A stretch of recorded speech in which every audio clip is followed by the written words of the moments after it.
It's Tuesday, guys, and the Bluebloods are here with another loaded episode full of college football content for all our listeners out there. We do come a day late. We apologize for that, especially to listeners like Brian McKinnell who rely on these episodes to get through their Monday. But we start the episode off by debating if we could see an increase in transfers from conferences that cancel or delay the college football season. And then we continue with our newer segment, Hot Seat Watch, where we analyze which college football coaches in each conference are on the hot seat, and we go and analyze the Big 12 today. We then discuss Taulia Tagovailoa's transfer decision and if he made the right choice here. And we wrap up the episode with another recruiting update, and we focus on Brandon's favorite team, the Texas Longhorns, and their quest to finally, really and truly be back. But guys, it's about that time, so let's kick it off. Start off with, as I already said, we're going to talk about this transfer portal and how it could be affected by COVID-19. So this upcoming season is still very much in question, especially with the differing reactions across the countries between states, etc. The Pac-12 season is probably the most in jeopardy, while the SEC, based on everything we've been given, looks like it's ready to go. This has created speculation on whether players at programs like Oregon, USC that may cancel or delay the season could utilize the potential change in transfer rules next year to go ahead and play. And in case you missed that debate, the NCAA is talking about allowing players a one-time transfer in their NCAA career, which really could greatly impact the transfer portal. So, Brandon, what are your thoughts on this? And if you were a player at a school that canceled the season or delayed it, would you transfer somewhere to play? Yeah, man. I think you kind of have to, right? I mean, are you going to give up 1 year of your college football career just so that you, I don't know, just because your team that you're with, the team that's not paying you, the team that you're there voluntarily, wants you to stay? No, I don't think you do. I mean, if you're a player that has like great potential, you think that you're going to go be drafted next season, but you really need to prove yourself, or next year, but you really need to prove yourself this season. Why would you just sit around and wait? I mean, you got to go do something, right? So transfer to that team that needs you. I mean, I'm trying to think of an example. I probably should have taken better notes, but uh, I mean, for instance, I mean, what if you're Keaton Slovis here? What do you do if USC cancels their season? I mean, you're one of the best younger quarterbacks in college football right now. Are you going to sit around and watch? I mean, players like Sam Howell just excel levels ahead of you. I mean, in that class, he's going to be your competition once you get to the NFL draft. I mean, you're both in the same draft class. Uh, I don't know. I don't think that you can sit around and watch that happen. I think you have to transfer to a team. I mean, is in this specific case, I mean, Keaton Slovis is good enough to go play at, I don't want to say any program in the country, but I mean, he could play at a lot of different programs. I mean, in a lot of different conferences. I'm not saying that any team's up for grabs here, but I think that a lot of teams are up for grabs here. I think that he could be a player in the SEC. I mean, you're telling me he's not better than Mississippi State's starting quarterback? I'm just saying you can't sit around and watch these players excel while you're sitting there on the, not even in the locker room. I was going to say sitting there in the locker room, but you're not probably not allowed in team facilities during this time. So yeah, I think that if I'm a player, I'm transferring, and I think it's a good idea to let players transfer. That way, they don't fall behind. I've been harping on here for going on 3 minutes now. Yeah, I agree. I mean, I think this is going to be a huge problem for the upcoming season, especially in the Pac-12. We've already seen the Pac-12 kind of fall behind a lot of these major conferences, and Oregon's already placing restrictions stretching all the way into September already on sporting events. California and other Western states are predicted to soon follow suit, and this could leave the Pac-12 without a football season in general, or that could greatly affect national powerhouses like USC and Oregon. If I was a student athlete and I was allowed one free transfer, or I still had my redshirt year available like Keaton Slovis, then I'm gone.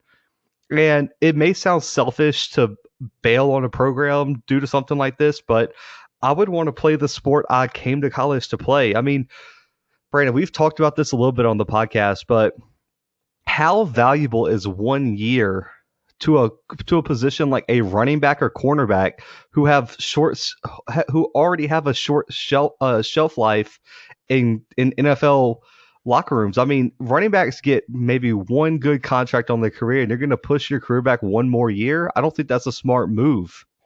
You know what? It actually might be a good move for a running back. I know this is kind of going off topic here, but I mean, the less touches you get, the more shelf life you have, right? It's not like you're going to sit there and lose your abilities because you don't play for a year.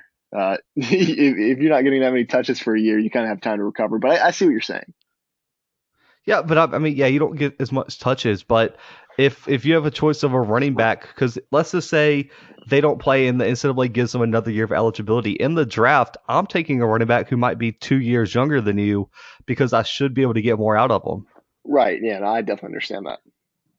And I think quarterbacks the same way, and I think decisions have to be made to further players' careers and also support their well-being. Like, you know, th- why not leave a dormant Pac-12 conference or a potentially dormant Pac-12 conference and get to play in the SEC, Big 12, or ACC, who should have seasons?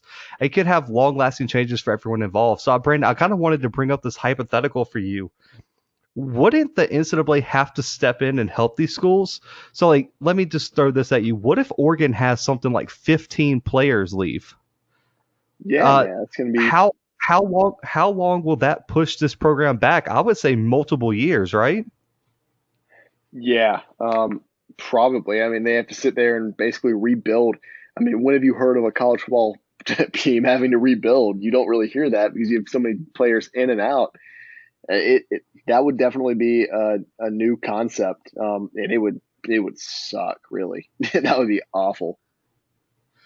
Yeah, I mean, what? So, do you have any ideas? Maybe, I mean, what could the NCAA do to help that program? I mean, because I feel like the NCAA's hands are tied, even though they should do something. I don't feel like they can. I mean, if they don't allow players from these programs to transfer, then everyone's going to scream that the NCAA is this or that, and that the players should have more freedom.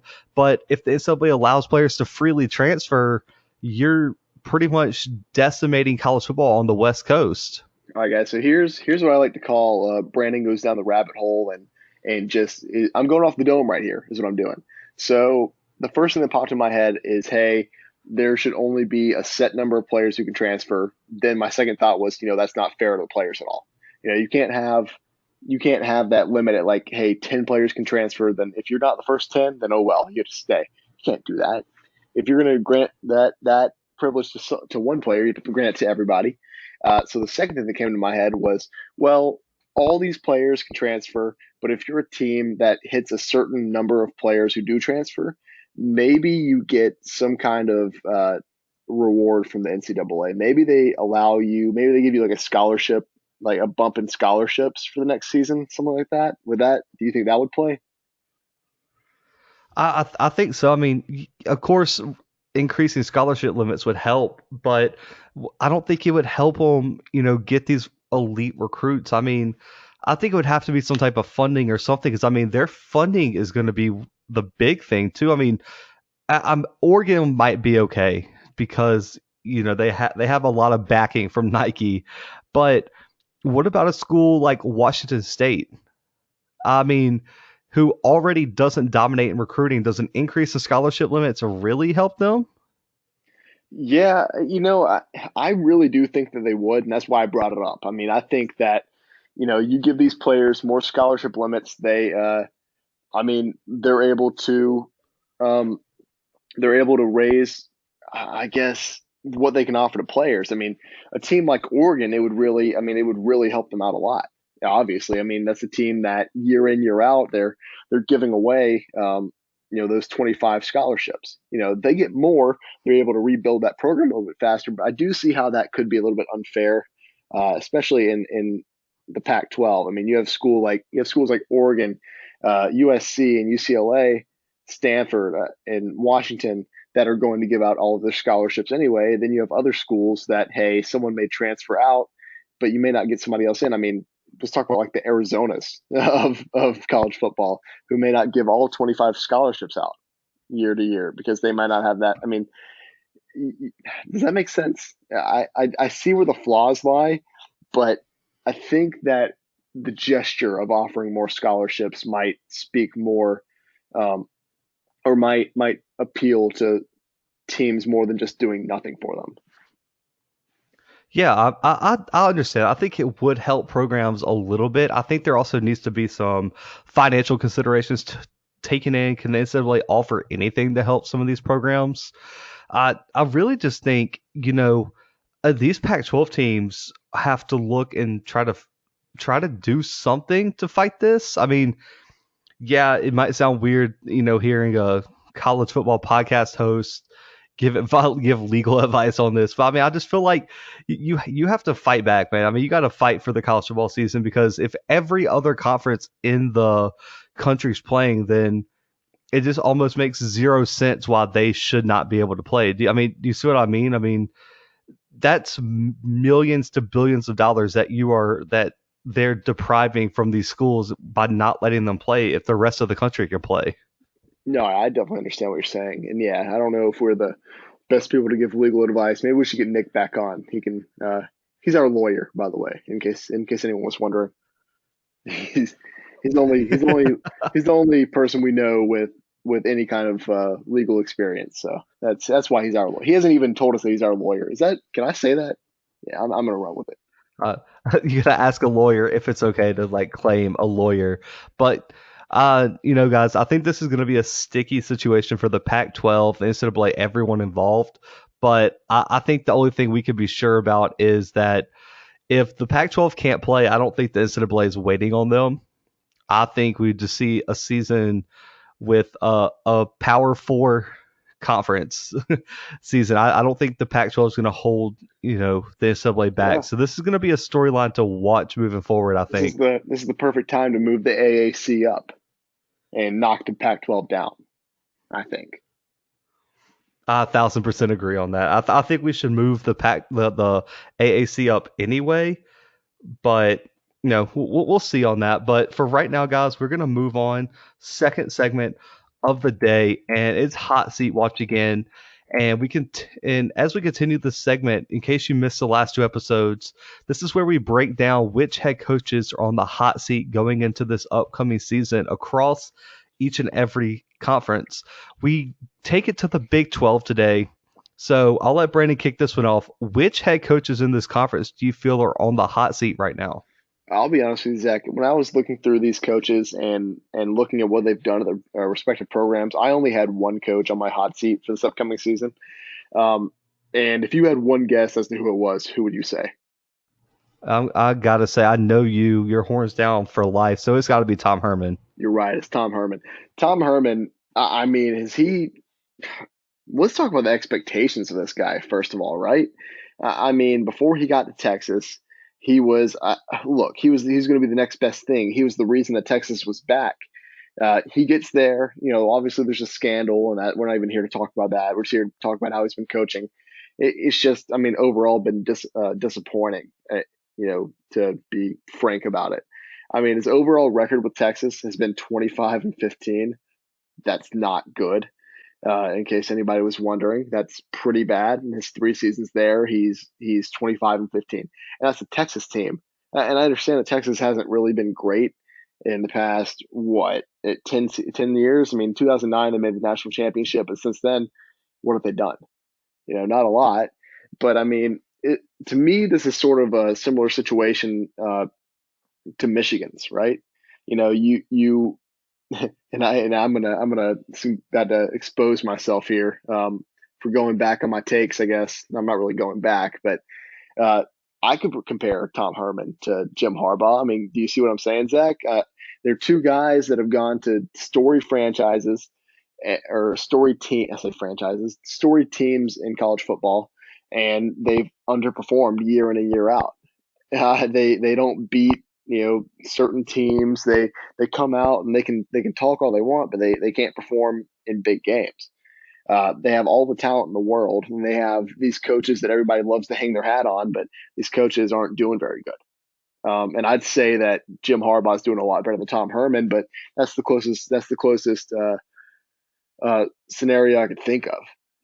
It's tough when you're at a team like Texas. I mean, a true blue blood program, and over the past 3 seasons or 4 seasons, or not four, over the past few seasons, you've gone 25-15, right? That's, to me, I don't see how, if you have another 8-4, 7-5 season, I don't see how you continue on if you're Tom Herman here. I like the pick. I think he's going to get saved, man. We're going to cover them a little bit later in the show, and I'll explain why I think he's going to get saved. And as if you guys know the show, it's the recruiting update. He gets saved by recruiting, in my opinion. I don't mind the pick though.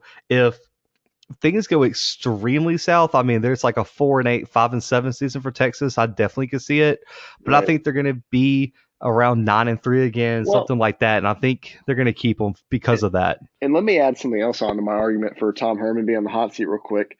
It's not like he's the greatest guy in the world either, right? I didn't really want to talk about this a lot, but that's not saving him. If anything's saving him, it's what you're alluding to now, and I won't burst your bubble, but I don't think that there's a lot working for him. He's not winning the games he needs to win, and he's not just like a super good guy that all the players love. He's Tom Herman, and so I don't know. So I got one question to ask you though. Go ahead. Has he beaten Oklahoma? Yeah, right? Didn't he? Yeah. Yeah, that's the one thing that separates him and Jim Harbaugh. He can beat the rival Yeah, but they have when the more than rival one is at their rival. peak. Okay, that's a good point. That's Yep, that's fine, all I'm but saying. You keep. I don't know if I'd put Oklahoma on Ohio State's level quite yet. I mean, Oklahoma's made the playoff more than Ohio State has. yeah, but they haven't won a single college football playoff game like Ohio State has. That's also fair enough. I'll give you that. But Right. you know, I think Brandon kind of said this. This was a hard conference to pick because this conference has a lot of safe, not on the hot seat coaches. I mean, whether it be new or young coaches or just coaches with enough experience to buy themselves a few years of bad seasons. I mean, you have coaches like Dave Aranda just walked into Baylor. Neil Brown's only in his second year at West Virginia. Chris Kleiman, second year at K-State. Les Miles just got to Kansas. But I'm going to have to go with a coach here that I think a lot of listeners weren't expecting, and I definitely know Brandon probably wasn't expecting him. This might be a controversial opinion here, but I'm going to go with Gary Patterson at TCU. Oh Uh, God. and if this happens, I think this would be probably one of the biggest coach firings in recent memory. Uh, you know, I'm gonna start with the positives, and then I'm gonna work my way down.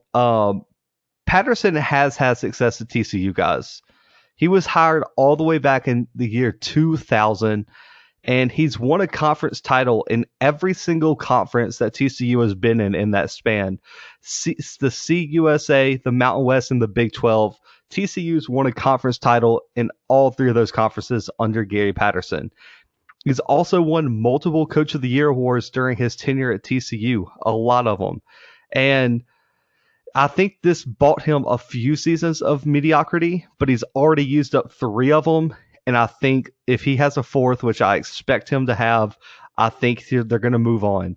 And I want to kind of highlight what I mean by that. So TCU was a powerhouse, went to the Rose Bowl, won the Big 12 in 2014, but in the past 3 out of the 4 years, TCU has been mediocre at best. And Brandon, in 2016, they went 6-7, and the three most embarrassing losses were to Arkansas, Texas Tech, and a rebuilding Kansas State team.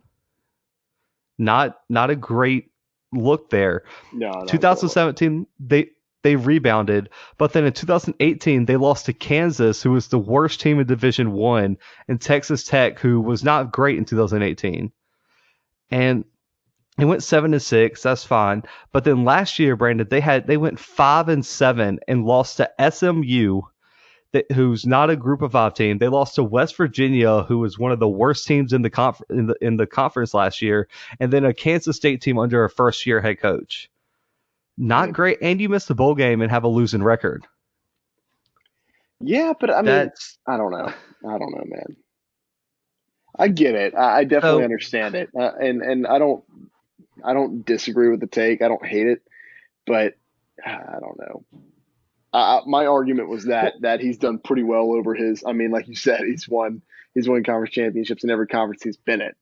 Um, but yeah, the past few seasons, I mean, that can lose you your job. One bad season can lose you your job. I mean, four in a row, it's almost certain. yeah, and he's just had too many losses to mediocre teams, and missing a bowl game in back-to-back seasons is not acceptable here. Dude, I think he needs to compete for the. he has What's Zach up? Evans. He has Zach Evans now, though. Yeah, if he's even eligible, Yeah, it's fair. that's a whole nother debate right there. But I mean, Brandon, look at their schedule though. I'll run it down with you. I have 6 surefire losses on this schedule, in my opinion, That's okay. and then Yeah. there's 3 more I could easily see them losing. They open up the season traveling all the way to Cal, Okay. who was in a bowl game last year and won it. And then they have to travel to SMU, who is probably one of the better group of 5 teams in the nation. What do you mean they have to And they travel lost to 20 last minutes? year.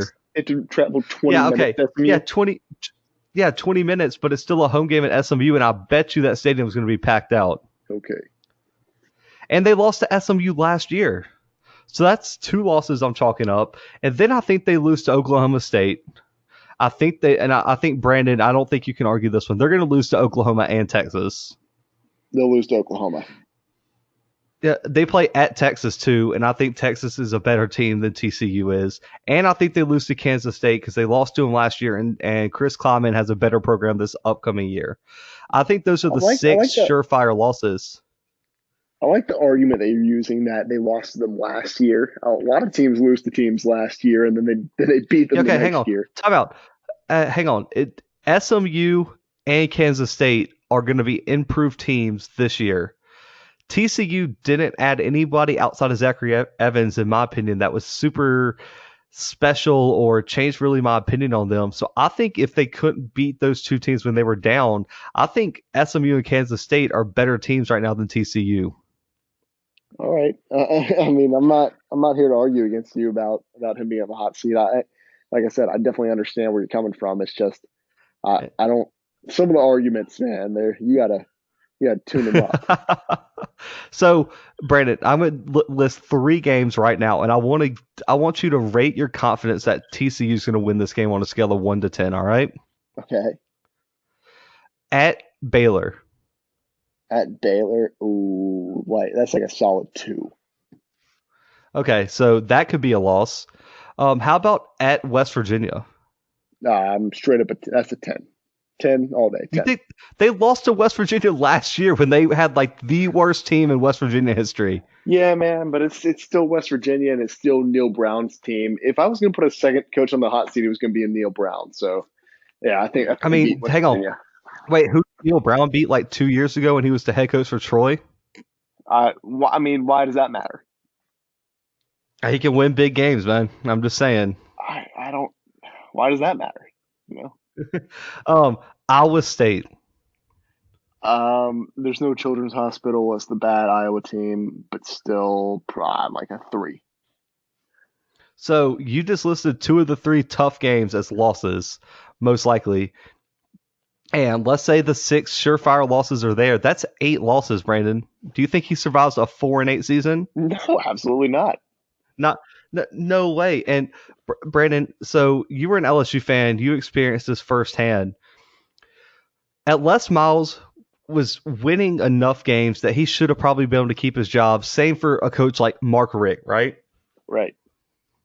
So, don't you think this move toward younger coaches across this conference, in Oklahoma going after Lincoln Riley, Texas has Tom Herman, Kansas State has Chris Kleiman, West Virginia has Neil Brown. I mean, how how interesting would it be for TCU to go after a new young head coach after having 20 years under Patterson? I mean, don't you think he kind of wore out his welcome in a way? And if he experiences his second straight losing season, I easily think that watching the TCU focusing on the other schools that they're competing with going younger, I think that could push them to force their hand and let Patterson go. Yeah. No, I mean, I definitely agree with you there. It's kind of shocking that he kept his job this year to me. To be completely honest with you, um, I don't know. You just something. I understand his history there, and I understand they probably don't want to fire him because he's been there for 20 years. I mean, he's been there. What is this? This is me his 20th season here. Um, but at some point, man, you gotta let go. Yeah, I completely agree. And I mean, for me and Brandon had two picks on pretty much every other hot seat segment that we've done. But with this conference, I just can't see it. I mean, Lincoln Riley is probably safe, even if Oklahoma goes 0-12. Right. They're not firing Lincoln Riley for anything. Tom Herman, in my opinion, is safe, barring a just complete disaster, which I don't see happening. I think Matt Campbell at Iowa State and Mike Gundy at Oklahoma State have good teams, and really and truly, if they have a 7-5, 6-6 season, they'll make it through. And then I highlighted earlier, the rest of the coaches are pretty much just too new to fire. Les Miles, it could maybe be depending on what happens, but I think Kansas is tied to Les Miles at the hip for at least another 2 or 3 years. Yeah, they got to ride it out with the hat. Yeah, I mean, and who is Kansas hiring that's better than Les Miles? Let's be honest here. I mean, Kansas didn't win a football game for like 4 years. They didn't win a game for 4 years, and then they won three. That's listen, not mad at three wins. Yeah, I think you have to tailor expectations based on the program. And Kansas, get them 3 to 4 wins a year. It's a party in Lawrence. But we're gonna move on. Third segment of the day, guys, and we're back talking about Taulia Tagovailoa. Um, we covered his announcement, you know, that he was leaving Tuscaloosa and taking his talents elsewhere, but it didn't take long. And on May 15th, Tagovailoa announced his intentions to transfer to Maryland. Some may question the decision, but former Alabama offensive coordinator Mike Locksley is currently the head coach of the Terrapins. The connection between Locksley and Tagovailoa's family is strong. Plus, Maryland needs any help it can get after a 3-9 season last year. So, Brandon, what do you think about the decision here? And do you think this transfer can maybe save Locksley's job in this program moving forward? It might, man. More than anything, I mean, the first thing that comes to mind when I saw this transfer was what are the Tagovailoa brothers trying to do here? Are they trying to make the funniest move from Hawaii to a new state? Because first of all, they went to Alabama. Oh, that's hilarious. They went from Hawaii, arguably one of the most, I mean, just beautiful states in the country, and then you just went to You just went not even like the Gulf in Alabama. You didn't even go to like the beach area. You went to he went to Birmingham, Alabama, or outside of Birmingham, Alabama. That's a tough move. Um, and then, I mean, Talia, he decides he wants to go to Maryland, which Maryland, beautiful. Don't get me wrong, but it's definitely a step. It's a step up as far as beauty goes from Alabama, but it's man, it's not Hawaii. I don't know. It's kind of weird to me that he went to Maryland. I kind of get that he probably wanted to go somewhere where he'd have a starting job. And Maryland didn't have like an awful recruiting class this past year, so he's probably got some decent teammates up there. Um, but it kind of came as a shock to me, and when you were doing research for these episodes, I mean, we definitely looked to see where Talia's landing spots were when he entered the transfer portal, and Maryland was on those lists. Whenever we were looking, or whenever I was looking anyway. Uh, I don't know. It's weird to me. I didn't understand why he was on it then. I never really saw a good explanation. I still don't really have a great explanation for why he's in Maryland. But yeah, I mean, I think this, yeah, very well might save his job in Maryland. Him and the recruits that are there. Obviously, I don't think Talia is like a super talented player as far as like SEC talent, but as far as Maryland talent goes, yeah, he's about to be a star. So, I mean, I hate the decision. I get it, but personally, like I can only, in my opinion, I feel like he had to get better offers, right? Maybe. I mean, I think I know where you're going with this. Let's go ahead. I mean, Okay, Maryland needed a quarterback. I got you. I mean, Brandon, this past recruiting cycle, they had no quarterback commits. And then this offseason, they've had two quarterbacks transfer from the program, which only really, I think they only have two scholarship quarterbacks on the roster. And their projected starter, Josh Jackson, only has 1 year of eligibility left. And Brandon, this is a wild stat for you. Maryland ranked second worst among Power Five teams in QBR last season. Yeah, it's tough. It's tough to be in Do you know who Maryland. the team below them was? Who? Northwestern. Yeah, that's pretty good. Okay. That's real tough. But there's no signs that Maryland is competing for the Big Ten anytime soon. I mean, Michigan, Ohio State, Penn State, Wisconsin, Iowa, Minnesota, Michigan State, Nebraska, all these teams have brighter futures than Maryland. And go back an episode or two ago when we covered, I think it was last episode where we covered the Big Ten hot seat watch. This schedule is brutal, guys. Absolutely brutal. And we struggled finding 3 to 4 wins for this team. And I really think Loxley's gone. And that seems to be the Yeah. only reason I could think of that Tagovailoa committed here. And the reason you're gonna commit somewhere is not gonna be there anymore. I mean, this could really set his career back in my opinion. Yeah, I don't know, man, because like you said, I mean, Josh Jackson's there. One of the reasons while you were talking, I was kind of looking at more like explanations for why he transferred. Apparently, his dad said that he likes competition and he likes to be able to compete. He said since COVID-19 has kind of sprung up, he hasn't had a chance to compete at Alabama, so he probably wouldn't have the starting job. I don't know if he's gonna be able to compete at Maryland. I don't, I don't know, man. I don't understand uh, how that reasoning works here. But yeah, that's what was given. So that's breaking news. Taulia transferred because he wanted to compete, I guess. I don't know. I don't think so. I mean, I think Tagovailoa red shirts this year behind Jackson and aims for the job in 2021. I think he needs some How's he gonna development. redshirt? Didn't he just redshirt this past season? No, no, he played 5 games for Bama last year. Oh, I didn't realize that. Okay.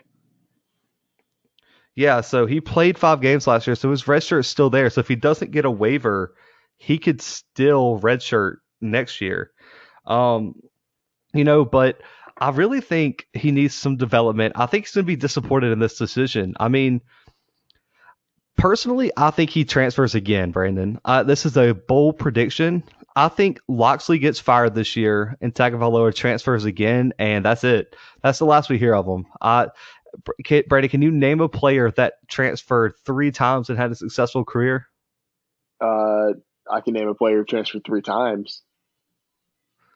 Yeah, but did he have a super No, no, successful no, career? no, not at all. I mean, and this is really just adding to the rich history of Alabama transfer quarterbacks or quarterbacks that transfer out of Alabama that just fade off into oblivion. I can see Yeah, it. it's it is not a good look, and I really think he could waste his redshirt year. And Brandon, I'm gonna ask you something. Give this transfer a grade. What would you grade Tagovailoa's decision here? Like a D minus. It's not good. A It's like D minus. That's it's just barely passing, and not if it's a course you need to graduate. Like this is like elective passing. oh It's like if you were man. in. It's like if you already took music appreciation, then you decided to take art appreciation for fun, and you scrape by with like a 62. It's bad. It's tough. Mm, I mean, it hurts. that's real tough. That's real tough. I'm gonna give it a C minus. I got you. And it's only due to the uncertainty. If Loxley was guaranteed to stay there, I would maybe pull it up to a C to a B minus. But between Loxley's job and the mediocrity that we've seen from this program, I don't see how he's successful here, Brandon. I really really just can't see it. No, I mean, I don't think he's successful with Loxley, to be completely honest with you. I've never really been a big believer in Talia. Um, he's not Tua. You know, I understand he's a Tagovailoa, but he's not Tua, and I don't know. He's he's not great. I'll say that. It makes sense that he's at Maryland because he might be like a good Maryland quarterback, but I really don't think he's a very good quarterback. I also don't think he is. I think he's a borderline Power Five starter. I, can he start at Maryland? Yes, but is that the career path that when he was recruited to Alabama, anyone saw him taking? No, no, absolutely not. I mean, I think they're guaranteed no best. Let's see in the Big Ten, Brandon. I mean, a best case scenario, Talua takes over this job. What's the best finish you can ever envision him having in this conference? Um, Not great because I mean, even just look at the division that they're in within the Big Ten. I mean, they have to play Penn State every year. They have to play Ohio State every year. They have to play Michigan every year. Michigan State every year. It's not looking great. I guess they can beat Rutgers once a season, and is that really a victory? And with Greg Schiano coming back, who knows if that's a guarantee for much longer? I mean, Greg Schiano had Rutgers the number two team in the country. Yeah, I don't know. I'm not. I'm also not a big believer in Greg Schiano, but that's a discussion for another day. We'll throw that into the debate another day. But guys, we're gonna end that here. Let us know what y'all think about Tua's. I mean, not Tua's. Talua's decision. I always get them confused. I'd like it. I almost feel bad calling him Tagovailoa, even though that's like actually his last name, because I feel like Tua is just like clinched that last name. Like Tagovailoa is reserved for Tua, and that's it. You're Yeah, gonna have to change your last name or something. it's like stolen valor. It feels like a crime. Oh man, it's real. It's real tough. But we're gonna move on. Last segment of the day, guys, and it's one of y'all's favorite, and it's the recruiting update. We continue that here, and we've covered multiple programs that have had great starts to this recruiting cycle. Just a side note, we're going to get to some of the classes that haven't done great very soon, but we're trying to knock out these really, really hot starts for you guys because we've gotten to cover programs like Minnesota, which we might not have got to cover if we would have waited. But we're taking this segment all the way out to Austin, Texas to analyze what the Texas Longhorns are doing right now in this recruiting cycle. Brandon, I don't know if you knew this. I didn't. They've had 3 straight years of top 10 classes, and they find themselves in the top 10 again. And this class is loaded, guys. 7 top 400 recruits already committed. Brandon, what do you think about this class so far? What do you think of Tom Herman's work on this recruiting class so far? And could Texas really be back? No, they're not back. I mean, they do this every single year, like you said. You said that you didn't know it. I knew it. Um, you got to keep your enemies close. And so, they're first place in the Big Ten right now. That's how where they finished last year. They finished ranked eighth in the country last season as far as recruiting went. They're ninth right now. I mean, you might be able to expect them to go up a little bit in that, but their average rating right now is lower than it was last season, and I just don't see that getting a lot higher. They've already nailed down one 5-star recruit here, uh, in Jatavian Sanders. Um, he's listed as an athlete, and so is their second highest recruit, by the way, Billy Bowman. They're both athletes out of Denton, Texas, which leads me to my next point. 10 of their recruits are from Texas, one's from Louisiana. So basically, what they've done is they've cornered the market on Texas, which if you can do that, you're always going to have a great class. Um, and then obviously, the one player out of Louisiana is a 3-star. He's a wide receiver, Casey Kane, which is a very good player, by the way. And they're all very good athletes. Like I said, I don't know how well they'll perform. I mean, to me, it seems like Texas always has these great athletes. They always have players that can that look really good on paper. I mean, let's take Sam Ellinger, for example. Looks great on paper. Um, Ask him to perform in a big game, and his arm turns into a noodle. So that's, I don't know. I, I don't want to bash Texas too much because I do hate them, um, and I don't want to be super biased in this. So yeah, I mean, obviously a top 10 class is always good, but what do I think they do with it? Not a whole lot.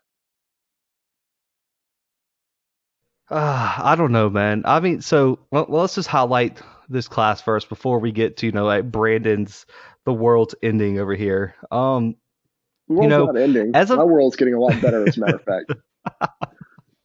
I mean, I have a totally different take on this class than you do. I think, let's just highlight this. As of today, Texas has the number one class in the Big 12, and I think it keeps that top spot. Yes, Oklahoma still has some spots to fill, but Brandon, so we've covered classes like Tennessee and Minnesota who just are up in the top 10 due to sheer numbers. Texas right now only has the third most commits in their conference and are still number one. They've landed the only 5-star in the Big 12 right now, and they have the most 4-star commits in the conference right now. So they might not they have a little bit of quantity, but it's mostly quality driving the ranking of this class. But the flip side to that is Tom Herman's running out of excuses, guys. With classes like this, the talent is there. There's Yeah. no more, hey, I have to build up this program. Nah, man, it is built. It's ready to go. And like Brandon said, they've built a wall around Texas, man. They've landed 3 of the top 10 players in Texas and 6 of the top 50 from the state of Texas. And they are in a deep, horrible battle with Alabama for the number one recruit in the state, and Tommy Brockenmeyer, who's the number one offensive tackle in the country. He's a stud, another 5-star. Texas is leading right now according to the Crystal Ball vote. But to highlight some people in this class, I mean, Brandon, did you have a chance to go through and watch the film on some of these guys? Yeah, I watched film on almost all of them. Yeah, and they're, like I said, very talented, very good athletes. Listen, guys, Jatavion Sanders, he's ranked as the number one athlete in the country, number 24 national player, as a 5-star out of Denton, Texas. You know, we're used to seeing the athlete classification reserved for people who play both sides of the ball with wide receiver, DB, running back, sometimes quarterback, right?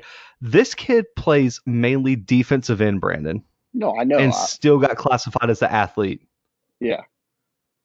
That shows his potential I mean, guys, he had over 10 sacks last season and had over 700 yards receiving too. Do you want to know why he's listed as an athlete, Zach? He's listed as an athlete because he's 6'3", 220, and a defensive end.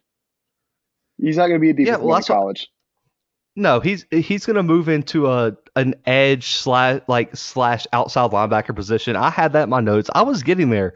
Out of everybody who follows recruiting, Brandon, do not question. I was getting there. I understand how small this kid is, and if he puts on weight, he can easily be someone like Kalavion Chason from LSU. That's just a tall, lanky edge rusher, and I think this kid's really good. I think this kid is going to be a day one starter. But, there's 2 other prospects in this class who I'm much more excited for. The first one being Billy Bowman. What a name. That is just the most Texas name of all time. Billy Bowman. I love it. He's the number 2 athlete in the country, number 36 nationally, and is going to be a borderline 5-star and could move up depending on the re-rankings. But he's another 2-way star, wide receiver and DB. Everything I've read said Texas is most likely going to put him at defensive back. But as you guys know, things change when kids get on campus. And Brandon, do you know why I'm so excited for this kid? Why? He has 8 interceptions the past 2 seasons. He returned 6 of those 8 for touchdowns. Yeah, that's nuts. That is outrageous, guys. That he returns almost every single interception and this year his past year he had 3 interceptions, all of them for touchdowns. His ball skills and the abilities to make plays is just is going to be a problem for the Big 12. I mean, Brandon, when you play in a conference like the Big 12, I don't understand why more Big 12 teams don't go out and try to get better DBs. I mean, if you have a conference that constantly passes the ball and you got to play Oklahoma every year, wouldn't you like some DBs to be able to defend players like CeeDee Lamb? Instead, we see that being the biggest holes on these Big 12 teams. Yeah, yeah, for sure. Um, Sorry, I'm watching a little bit of his tape right now. He's definitely going to be a DB. I'm watching him play wide receiver. He's good. Don't get me wrong. I mean, he deserves all four of those stars, and he probably deserves a fifth one. But he's going to be an insane defensive back. Yes, I mean his wide receiving skills are decent, but DB is where you can when you watch the film, You guys, can tell. go check out his huddle highlights. The DB looks so much more natural. This kid is a true. This kid should be playing in the SEC with his DB skills. But Brandon did mention this. You know, we talked about Sam Ellinger, but he's gone after this season for Texas, and there's really not a clear replacement in a lot of people's minds. But Texas does have Jalen Milroe, the number 4 dual threat quarterback, 81 national, to fill that void that Ellinger is going to leave. You know, as a junior, he's already 6'2", 200 pounds, which gives him room to put more weight on that frame. And he's ultra athletic and is the perfect quarterback for the Texas system. He runs a 4.6 already, threw for over 2,600 yards and 29 touchdowns last season, but also kept his INTs low with only 8. I think this kid is the future of Texas football and is going to be someone to watch to maybe start as a true freshman when he gets on campus. Yeah, I've seen some of his tape, and yeah, he's definitely impressive. You think that he'll start as a true freshman? I really don't love a lot of the backups Texas has right now. I think he'll go through some growing pains, but I think it'll be a situation kind of like Bo Nix stepped into where there's not a clear replacement and he just has to grow up in front of everybody. And you're going to have to go through some tough games like we saw Bo Nix go through at Florida, where he doesn't play well on the road and has to mature through some tough times. And I could see him doing the similar thing when he gets to Austin. Yeah, yeah. I can't say that I know as much about Texas's backup quarterbacks as you do, Zach. But yeah, I guess you're right.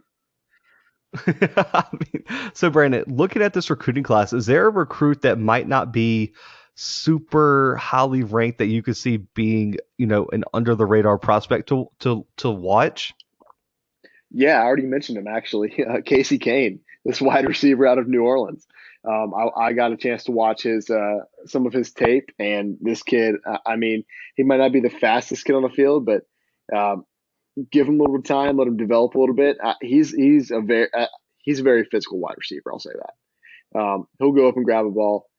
Go watch his tape. He's not huge by any means. 6'2", 175, which is actually, I mean, a decent size for a college wide receiver.